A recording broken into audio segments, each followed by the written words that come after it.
दोस्तों, इसरो को कौन नहीं जानता।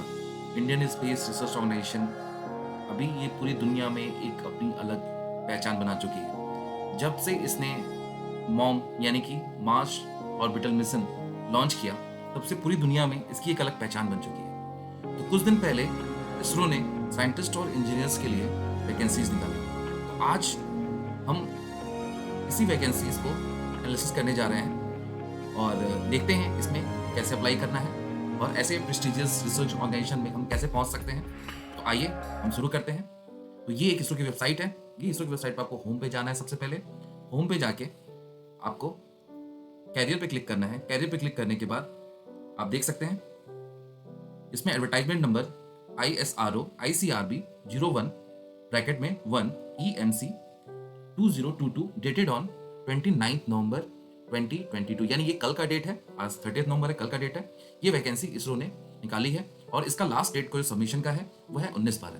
तो आइए इसके डिटेल एनालिसिस करते हैं। तो एडवर्टाइजमेंट को पहले हम देख लेते हैं, पढ़ लेते हैं और उसको डिटेल एनालिसिस कर लेते हैं कि क्या क्या चीज़ें। ये पूरी एडवर्टाइजमेंट है, आप देख सकते हैं कि 8 पेज की एडवर्टाइजमेंट है। इसको हम शुरू से देखते हैं। तो जैसा कि आप देख सकते हैं कि ये रिक्रूटमेंट इसरो से आई है, ISRO, और ये रिक्रूटमेंट है साइंटिस्ट और इंजीनियर्स के लिए। साइंटिस्ट और इंजीनियर SC वहाँ पे बोलते हैं, और जैसे जैसे आपका प्रमोशन होता जाता है वो SC एक पद है, यहाँ का एक पद होता है SC। इनिशियली जो क्लास 1 ऑफिसर्स होते हैं उनको हम साइंटिस्ट या इंजीनियर SC बोलते हैं। इस वैकेंसी में जो एलिजिबिलिटी होगी वो हम देखते हैं। तो मिनिमम बीटेक आपका होना चाहिए और इक्विवेलेंट डिग्री जो है वो इलेक्ट्रॉनिक्स, मैकेनिकल या कंप्यूटर साइंस इंजीनियरिंग होनी चाहिए। आइए आगे देखते हैं। In order to accelerate the recruitment process in mission mode, part of vacancy of scientist engineer SC, ISRO will be fill up based on the GATE score and remaining vacancies based on the written test। तो कुछ vacancies की gate score के basis पे भरी जाएगी और कुछ vacancy return के बेसिस पे। बट ये जो वैकेंसी जो पहली आई है, जो अभी 29 नवंबर 2022 को आई है, वो गेट स्कोर के लिए आई हुई है। तो यहाँ पे इन्होंने बहुत क्लियरली लिखा हुआ है। यहाँ पर इस पैरा को, थर्ड पैरा को देखते हैं तो हम क्लियरली देख सकते हैं कि साइंटिस्ट एंड इंजीनियर की वैकेंसी है जो लेवल 10 पे मैट्रिक्स के हिसाब से है। और आपको पता है कि पे लेवल जो 10 होता है वो एक क्लास 1 ऑफिसर की पोस्ट होती है, जिसको ग्रुप ए गेस्टेड पोस्ट है ये। और इसकी वैकेंसी जो फिल की जाएगी based on the GATE score, based on the GATE score. तो यहाँ पे जो वैकेंसी निकली है उसकी जो फिलिंग होगी वो based on this GATE score होगी। ये चीज बहुत क्लियर लिखा उन्होंने इनिशियली। तो आगे चलते हैं, देखते हैं। तो आगे देखने से ये पता चलता है कि हमें जो पोस्ट निकली है, जो फर्स्ट पोस्ट है वो इलेक्ट्रॉनिक्स के लिए है, सेकंड पोस्ट मैकेनिकल के लिए है, एंड थर्ड पोस्ट आप देख सकते हैं कंप्यूटर साइंस इंजीनियरिंग के लिए है। तो इलेक्ट्रॉनिक्स में इसकी वैकेंसी है, इलेक्ट्रॉनिक्स में 21 वैकेंसीज आई हुई है, 21 वैकेंसीज, मैकेनिकल में 33, और ऐसे ही कंप्यूटर साइंस में 14 वैकेंसियां हैं। जो इन तीनों वैकेंसी से जो भी इंजीनियर या साइंटिस्ट लिए जाएंगे उनको किसी भी सेंटर पे भेजा सकता है। वो सेंटर्स के नाम दिए गए हैं, लाइक जैसे साइंटिस्ट और इंजीनियर SC जो इलेक्ट्रॉनिक्स से फिलअप किए जाएंगे वो इन इन जगहों पे पोस्टिंग उनकी हो सकती है। सिमिलरली अगर आप मैकेनिकल की बात करें तो मैकेनिकल में अगर कोई साइंटिस्ट और इंजीनियर का सिलेक्शन होता है जो कि 33 सीट है, उसके लिए 1 2 3 4 5 और ये 6 ऐसी जगह हैं जहाँ पे पोस्टिंग हो सकती है। तो इसरो के बहुत सारे सेंटर्स हैं जहाँ पे पोस्टिंग इनकी दी जा सकती है। तो बहुत अच्छी वैकेंसीज है, जैसा कि आप देख सकते हैं कि 21 + 33 + 14 ये पूरी वैकेंसीज जो है निकली हुई है। तो ये बहुत अच्छा चांस है इसरो में एंट्री लेने का। नॉर्मली कभी भी इसरो इतनी वैकेंसीज नहीं निकालता है, और कभी भी आज तक गेट इसरो ने कभी भी गेट स्कोर के बेसिस पे उसने कभी रिक्रूटमेंट नहीं किया। ये फर्स्ट टाइम करा रहा है। और जैसा कि इन्होंने स्टार्टिंग में भी लिखा है कि मिशन मोड में जाना है, तो माइट भी ये एक्सलेट करने के ही प्रोसेस और गेट के थ्रू इन्होंने स्टार्ट किया। तो आइए देख लेते हैं सेकंड थिंग कि एजुकेशनल क्वालिफिकेशन क्या चाहिए। तो एजुकेशनल क्वालिफिकेशन के लिए अगर आप इस सेक्शन में भरते हैं, साइंटिस्ट और इंजीनियर इलेक्ट्रॉनिक्स के लिए भरते हैं, तो पहली चीज आपका बीटेक होना चाहिए, बी या बीटेक होना चाहिए, जो इलेक्ट्रॉनिक्स एंड कम्युनिकेशन में होना चाहिए, और वो फर्स्ट क्लास परसेंटेज आपका होना ही चाहिए। 65% मिनिमम मार्क्स आपके होने चाहिए, या फिर CGPA 6.84 से ऊपर होना चाहिए। अगर आपका इससे ऊपर है तो आप एलिजिबल हैं, अदरवाइज आप एलिजिबल नहीं है। सेम मैकेनिकल और कंप्यूटर साइंस के लिए भी सेम मिनिमम क्वालिफिकेशन में रखा है। अगर आप इलेक्ट्रॉनिक्स में हैं तो आपका जो गेट स्कोर होना चाहिए वो इसी कोड में होना चाहिए। अगर गेट मैकेनिकल से है, आपने बीटेक किया है, तो ME में होना चाहिए मैकेनिकल गेट स्कोर, और CS में होना चाहिए अगर आप इस सेक्शन में अप्लाई कर रहे हो। ठीक है, आगे इन्होंने ये दिया हुआ है कि ऐसे कौन से और डिसिप्लिन हैं जो BE BTech एक्सेप्टेबल है अंडर दिस सेक्शन। तो इसके लिए इन्होंने दिया बोला है कि आप FAQ में आप देख सकते हो। तो FAQ हम इसका देख लेते हैं, FAQ में ये क्या चीज़ कहना चाहते हैं। तो FAQ में अगर आप जाते हैं तो आप इसमें देख सकते हैं कि yes this point, whether candidate who have BE or BTech in other electronic discipline apply for the post scientist engineer SC electronics।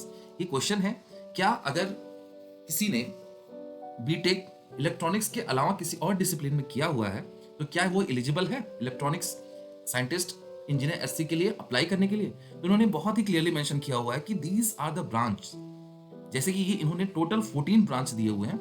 अगर आप इलेक्ट्रॉनिक्स से नहीं, आपका BE या BTech जो है वो इलेक्ट्रॉनिक्स में नहीं है, लेकिन इन 14 ब्रांच में किसी में भी है तो आप अप्लाई कर सकते हैं। जैसे बहुत सारे कॉलेज में कुछ स्टूडेंट्स होते हैं जो इलेक्ट्रिकल या इलेक्ट्रॉनिक्स में होते हैं, वो भी इस चीज़ के लिए एलिजिबल हैं। जैसे किसी ने पावर इलेक्ट्रॉनिक्स में BTech किया हुआ है वो भी एलिजिबल है, इंस्ट्रूमेंटेशन कंट्रोल वाले भी एलिजिबल हैं, लेकिन उनको जब अप्लाई करना है तो scientist engineer SC this electronics इस सेक्शन में उनको अप्लाई करना, इस सेक्शन में वो एलिजिबल है। इसी तरीके से मैकेनिकल में आप देख सकते हैं कि मैकेनिकल के लिए ये 11 ब्रांच उन्होंने अलाउ किया हुआ है। दिस 11 ब्रांच मैकेनिकल में आपकी BTech नहीं है, किसी और ब्रांच में BTech, तो आप देख सकते हैं अगर इसमें से किसी में आपका BTech है तो भी आप एलिजिबल है। सिमिलरली कंप्यूटर साइंस में भी बहुत लोगों को डाउट होता है कि मैंने अगर BTech इंफॉर्मेशन टेक्नोलॉजी से किया है या इंफॉर्मेशन साइंस से किया है तो क्या मैं एलिजिबल हूँ। तो बिल्कुल अच्छे से आप एलिजिबल हो, कोई इसमें कोई दो राय है ही नहीं। आप देख सकते हैं कि इसमें लिख के दिया हुआ है computer science, information science, information technology, ये आपका क्लियरली इस सब्जेक्ट में अगर आप हो BTech तो आप अप्लाई कर सकते हो। ठीक है, तो यहाँ से ये चीज़ क्लियर हुई। अब इसके आगे चलते हैं, एज लिमिट देखते हैं। एज लिमिट में आपका इन्होंने बताया है कि 19 दिसंबर 2022 तक आप 28 ईयर के होने चाहिए। यानी कि अगर आप अपना डेट ऑफ बर्थ से आप कैलकुलेट कर सकते हैं कि अगर आप 19 दिसंबर तक 28 के हो रहे हैं तो आप अप्लाई कर सकते हैं, आप एलिजिबल है उसको एज वाइज, अदरवाइज एलिजिबल नहीं है। हाँ, अगर आप किसी गवर्नमेंट में वर्क कर रहे हैं, लाइक किसी PSU में, कोई सेमी गवर्नमेंट, या फिर आप किसी स्टेट गवर्नमेंट में वर्क है, तो आपको एज रिलैक्सेशन प्रोवाइड करेगी, और वो age relaxation based on the government of India order होगी। ये स्टैंडर्ड होते हैं, आप इसको देख सकते हैं, इसमें कोई प्रॉब्लम नहीं है। अब बात करते हैं कि कौन से गेट के बेसिस पे ये रिक्रूटमेंट कर रही है। लाइक इन्होंने क्लियरली यहां मेंशन किया हुआ है कि गेट 2021 या गेट 2022, इन दोनों गेट के स्कोर के बेसिस पे ये लोगों को शॉर्टलिस्ट करेगी। ठीक है, यानी कि इसका मतलब है कि अभी आज जैसे डेट है 30 नवंबर, आप देख सकते हैं 30 नवंबर को मैं ये वीडियो बना रहा हूँ, 30 नवंबर यानी 2022, यानी इस साल जिसने गेट दिया था वो इसमें एलिजिबल है, और इसके पहले वाले जिसने गेट दिए थे और उसका स्कोर गेट स्कोर अच्छा आया था तो वो दोनों लोग अप्लाई कर सकते हैं, वो दोनों रिस्पेक्टिव स्टूडेंट्स अप्लाई कर सकते हैं। ठीक है, तो यहाँ बहुत ये क्लियर हो गया। ठीक है, और आगे चलते हैं। एप्लीकेशन डेट इन्होंने मेंशन किया हुआ है कि एप्लीकेशन डेट जो है 29 नवंबर 2022 से 19 दिसंबर 2022, यानी कि 29 यानी एप्लीकेशन ओपन हो चुके हैं। आप जरूर इस फॉर्म को फिल करिए। अगर आप इस चीज़ के लिए एलिजिबल होते हो, सारे क्राइटेरिया को इस क्राइटेरिया को फुलफिल करते हो, तो आप इसमें जरूर अप्लाई करिए, क्योंकि यहाँ बहुत अच्छा प्लेटफॉर्म मिलेगा, आपको एक काम करने का एक अलग ही इन्वायरमेंट मिलेगा। इन्होंने एक बोल्ड में मेंशन किया हुआ है कि जब आप ऑनलाइन एप्लीकेशन करेंगे तो एक रजिस्ट्रेशन नंबर जनरेट होगा। वो रजिस्ट्रेशन नंबर जो है वो आप फ्यूचर रेफरेंस के लिए रख सकते हैं, जरूर रखिएगा एक्चुअली, क्योंकि इसमें क्या है कि वो आपका स्टेटस फॉर्म आपका एक्सेप्ट हुआ है या उसमें कुछ प्रॉब्लम है, या फिर आपका पेमेंट हुआ है कि नहीं हुआ है, आप शॉर्टलिस्ट हुए हैं, सेलेक्ट हुए हैं, ये सारा जो आपकी बातचीत होगी, अगर आप उनको मेल करते हैं कभी तो, या फिर आप कभी आप चेक करते हैं, तो उस रेफरेंस जो आप नंबर है, दैट इज रजिस्ट्रेशन नंबर, उस रजिस्ट्रेशन नंबर के बेसिस पे ही आपका कम्युनिकेशन आगे बढ़ेगा। ठीक है, यहाँ पे नो ऑब्जेक्शन सर्टिफिकेट की बात किया। अगर कोई फ्रेशर अप्लाई करता है, कहीं किसी ने कहीं जॉब नहीं किया, तो उसके लिए कोई दिक्कत नहीं है। लेकिन अगर कोई भी ऐसा स्टूडेंट है जो किसी गवर्नमेंट ऑर्गेनाइजेशन में पहले से काम कर रहा है, उसे एक no objection certificate at the time of interview देना पड़ेगा। पहले इसरो में क्या होता था, जब आप फॉर्म फिल करते थे उसी समय आपको NOC देना पड़ता था। मान लीजिए आपने आज फॉर्म फिल किया, फॉर्म फिल जब करते तो साथ में ही NOC देना पड़ता था। लेकिन अभी इन्होंने ये चीज चेंज की है कि NOC आपको तब सबमिट करना है at the time of interview, as और when they call for interview. ठीक है, तो आइए इसका एप्लीकेशन फी देख लेते हैं। एप्लीकेशन फी है 250 रुपीज। 250 रुपीज आपको पे करने हैं एप्लीकेशन के लिए। और एप्लीकेशन के लिए जो पेमेंट है उसका प्रोसेस आप कैसे भी कर सकते हैं, इन्होंने मेंशन किया हुआ है। लाइक नेट बैंकिंग कर सकते हैं, या डेबिट कार्ड के थ्रू, या क्रेडिट कार्ड के थ्रू कर सकते हैं। पेमेंट कैसे करना है ऑनलाइन, ये मुझे नहीं लगता बताने की जरूरत है, क्योंकि जितने इंजीनियर्स होते हैं वो खुद सफिशिएंट होते हैं इस चीज़ को करने के लिए, उनमें कोई दिक्कत नहीं होगी पेमेंट के लिए, आप सारे प्रोसेस से कर सकते हैं, कोई प्रॉब्लम इसमें नहीं आएगी। यहाँ पे इन्होंने ये मेंशन किया हुआ है कि all women, SC, ST, ex serviceman person, PWBD, इन लोगों को exempted for the payment application fee. इनको कोई पेमेंट फीस नहीं देना है अगर आप इस कैटेगरी में बिलोंग करते हो। आप कैटेगरी अपने हिसाब से देख के ये चीज़ कर सकते हैं, ठीक है।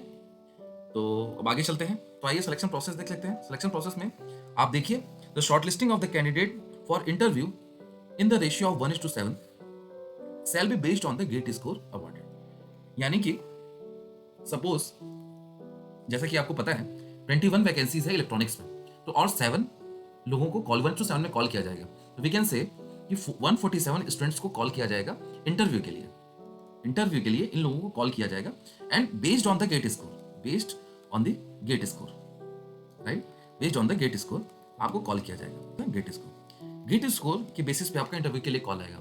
जब वहां पे आप इंटरव्यू देने के लिए पहुंचेंगे तो वहां पे जो असेसमेंट आपका होगा उसके लिए इन्होंने दिया हुआ है, candidate will be assess based on the following attribute, जिसमें इन्होंने दिया है टेक्निकल नॉलेज 40 मार्क्स। तो technical knowledge will be the 40 marks. ऐसे ही general awareness in the relevance area of specialisation, यानी जनरल अवेयरनेस में आपको 20 मार्क्स। टेक्निकल नॉलेज क्या है, जैसे आप इलेक्ट्रॉनिक्स में अप्लाई करो तो आपका कोर ब्रांच की जो सब्जेक्ट्स होगी उसके बारे में ये पूछेंगे।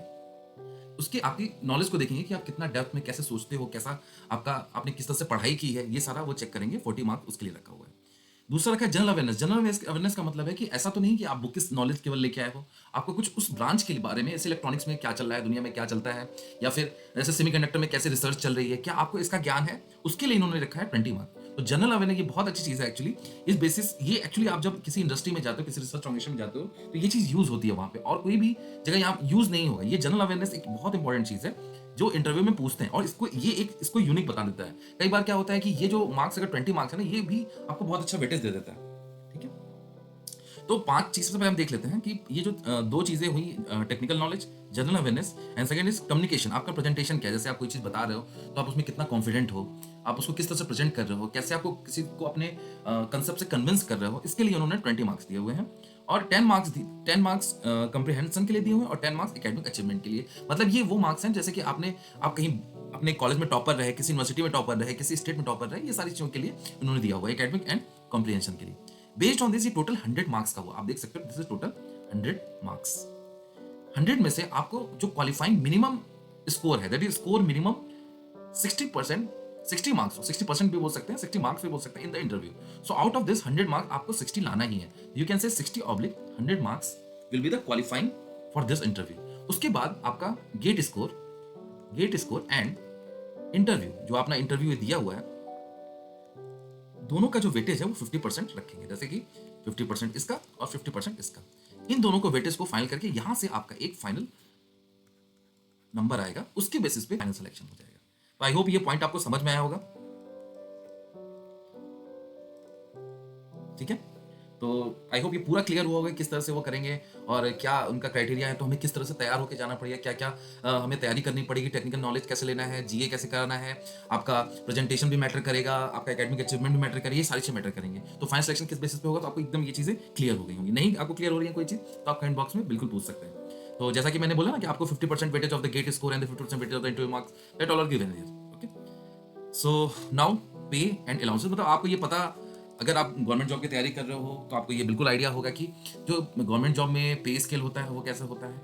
तो इसमें मैं आपको फिर भी एक ब्रीफ करता हूँ। जो बेसिक सैलरी होती है वो किसी भी क्लास 1 ऑफिसर्स के लिए 56,100 होती है। इसके बाद इसके ऊपर आपको डीए मिलता है, दैट इज डियरनेस अलाउंस, जिसको बोलते हैं महंगाई भत्ता। जैसे अभी इसका 34% चल रहा है, ठीक है, 34% अभी महंगाई भत्ता जो है वो 34% है। इसके बाद टीए मिलता है जिसको ट्रांसपोर्ट अलाउंस बोलते हैं, फिर एचआरए मिलता है, हाउस रेंट अलाउंस बोलते हैं, फिर आपको सारी मेडिकल फैसिलिटी मिलती है आपको और आपके डिपेंडेंट को। जैसा कि आप लिखा ना, medical facility for self and dependent, subsidize canteen मिलता है, limited quarter, this are the facility you will get. लेकिन ये फैसिलिटी कुछ भी नहीं है अगर आप, मैं उस प्राइड की बात करूं जो आप इसमें वर्क करके आपको मिलेगा। एक जो एक गर्व होता है, आप ऐसे ऑर्गेनाइजेशन में काम करते हो, वो गर्व और कहीं नहीं मिल सकता किसी ऑर्गेनाइजेशन में काम करने का। तो ठीक है, तो आगे चलते हैं, इसका देखते हैं कि कंडीशंस, और ये सब सिंपल कंडीशंस हैं। लाइक अगर कुछ ऐसा ऊपर नीचे होता है तो उसके लिए क्या रखेंगे, that is simple thing. Now the main important thing कि डेट ऑफ ओपनिंग, कब ओपन हो रहा है 29 तक, यानी कि ओपन हो चुका है। आज 30 नवंबर है, ये 29 नवंबर को ओपन हो चुका है और 19/12 तक ये बंद हो जाएगा। आप लास्ट डेट से पहले जरूर अप्लाई करिए और उसके बाद 21 से पहले आपको पेमेंट कर देना है। तो मेरा ये कहना है कि आप पेमेंट पहले ही कर दीजिए, 19 से पहले ही कर दीजिए और फॉर्म लास्ट डेट तक का वेट मत करिए। कई बार सर्वर में इधर ऊपर नीचे होता है जिसकी वजह से आपका फॉर्म फिलअप नहीं हो पाएगा पूरी तरीके से। तो बेटर है कि आप पहले ही फिल कर लीजिए। तो आई होप आपको ये पूरा क्लियर हुआ होगा और कोई भी क्वेरी होगी तो आप जरूर बताइएगा। अगर आप हमारे चैनल पे नए हैं तो प्लीज़ इस चैनल को सब्सक्राइब करिए ताकि जो भी न्यू वैकेंसीज आती रहे, कैसे फॉर्म फिलअप करना है, क्या चाहिए, वो डिटेल एनालिसिस हम बताते रहेंगे। और आपको कोई भी क्वेरी हो तो आप कमेंट बॉक्स में बिल्कुल बताइए। ठीक है, thank you and I hope आपका इसरो में सिलेक्शन हो और अच्छी सिलेक्शन हो। ठीक है, जय हिंद।